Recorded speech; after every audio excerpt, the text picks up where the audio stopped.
On Sunday, Ukraine launched what it's calling the Spider's Web operation, a strategic drone attack led by Ukraine's intelligence service, the SBU. According to President Volodymyr Zelensky, 117 drones were used to target at least 40 Russian warplanes. This was no spontaneous strike. It reportedly took a year and a half to plan.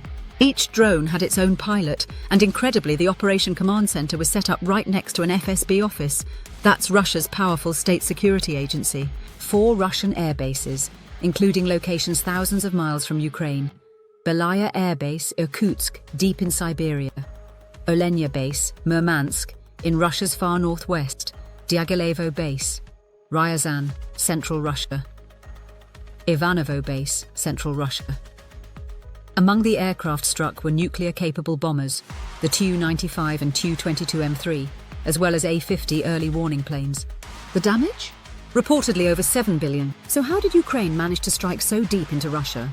SBU sources told the BBC that FPV drones were first smuggled into Russia, hidden inside wooden cabins on trucks with remote-controlled roofs. At just the right time, the roofs opened, the drones launched, and bombers exploded. Even Russian officials confirmed drones came straight out of trucks. One attack was seen near a gas station, and in another, drones were launched from a Kamaz truck. Russia's defense ministry confirmed attacks in 5 regions but labelled them terrorist acts. They claim most strikes were repelled, and in some areas, aircraft caught fire, but the flames were extinguished. They also stated that some of the attackers have been detained, though that remains unverified. Meanwhile, Governor Igor Kobzev of Irkutsk admitted the Belaya base was attacked and said the launch truck has been secured. But Russia didn't stay silent. Over the weekend, Ukraine endured one of the largest drone and missile attacks so far. Ukrainian officials say 472 drones and 7 ballistic missiles were fired. Ukraine's air defense claims to have neutralized 385 aerial targets. In Kharkiv, 6 people were injured, including a 7-year-old child. And in another devastating strike, 12 Ukrainian soldiers were killed and over 60 injured at a training center.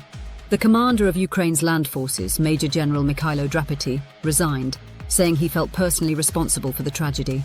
While drones hit airfields and missiles rain down, negotiators from both sides are set to meet in Istanbul, Turkey, for another round of peace talks. But expectations are low. With both countries still far apart on terms to end the war, real peace seems out of reach for now. This latest Ukrainian operation shows just how far the war has escalated and how unpredictable it has become. A war that began with tanks and trenches is now being fought with remote-controlled drones, hidden trucks, and covert intelligence missions deep inside enemy territory. What happens next? Only time will tell. But one thing's for sure, this war is entering a new phase. Don't forget to like, comment, and subscribe for the latest update on conflicts and major world events.